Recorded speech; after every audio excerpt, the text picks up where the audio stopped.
guys, may ikukwento ko sa inyo yung July 10. Ayun guys, may nangyari yung July 10. Yung nangyari kasi, suka ako ng suka nun.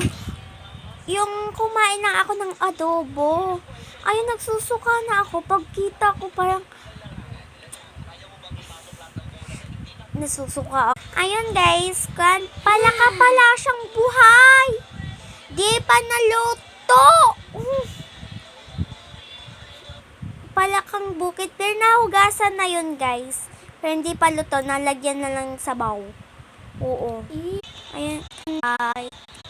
Ayan guys, nadidiri na ako. Parang ayoko na ituloy ito. Pero itutuloy ko yung kwento ko mamaya.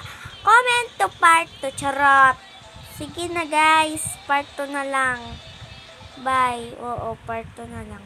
Bye.